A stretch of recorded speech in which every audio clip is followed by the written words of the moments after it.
আসসালামু আলাইকুম রাহমাতুল্লাহ। সম্মানিত দর্শকবৃন্দ, আজকে আমরা এই দিনের বাড়িতে আসছি। এখানে আজকে ডাকাতি হয়েছে। আমরা এখন তাদের কাছ থেকে জানবো যে এখানে কি হয়েছিল। আপনার নাম কি? মোহাম্মদ ইউসুফ আলী। এর বাড়িটা আপনার? না, বাড়ি হলো কাদের। কাদের? উনি আছেন এখানে? কাদের আসো। যে আপনারা দেখুন, এখানে অনেকে আসছে ইসলামী আন্দোলনের পক্ষ থেকে, হাত পাখার পক্ষ থেকে। এখানে অনেকেই আজকে এই ঘটনাস্থলে চলে আসছে। এই বাড়ি আপনার?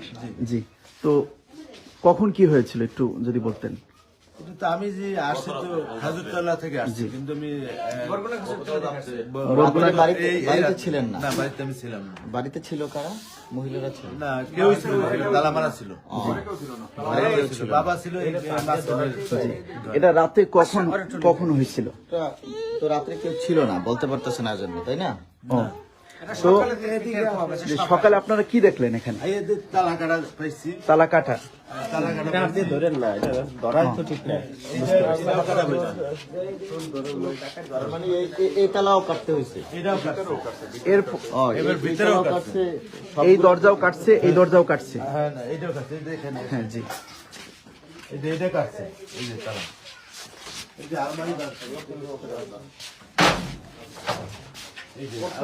আলমারি কাটা। সব নিয়ে গেছে। যে দেখেন আলমারি গুলো কাটা। তো এরপরে ভিতরে হারাই গেছে এমন কি কি আছে? জিনিস নিচ্ছে, জিনিস আমার 12 ভরি কানের জিনিস, 12 ভরি ওই যে রূপা, আর 4 নাক ফুল, আর চকচকায় 1000 টাকা ছিল, 10 টাকার 20 টাকা। ওই তো 1000 টাকা ছিল। মোটামুটি স্বর্ণ অলংকার যেটা আছে সেটা নিচ্ছে, তাই না? যাই হোক, আমরা এই সমস্ত ক্যামেরা ছিল একটা। সিসি ক্যামেরা ছিল একটা, লাগানো ছিল। লাগানো ছিল। সিসি ক্যামেরা যেটা ছিল ওটাও নিয়ে গেছে। জি এমনি ওটা লাইন দেওয়া ছিল। জি। এর নিচে তো দেখা যায় সিন্ধুক। এই সিন্ধুক কি খুলছে? এটাও খুলে লাইছে, এটা খুলে ই করছে, অনেক কিছু। যে মোটামুটি আপনাদের যে এখান থেকে যা চুরি হয়েছে আনুমানিক এর মূল্য কেমন ছিল? স্বর্ণের দাম তো মনে করেন যে 2.5 লাখ টাকাই তো বড়ি। হ্যাঁ, 1 লাখ খানে গেছে। 1 লাখ খানে গেছে। আরো যে ছিল রূপা 12 ভরি, এখন রূপার দাম তো কত আমি বলতে পারি না।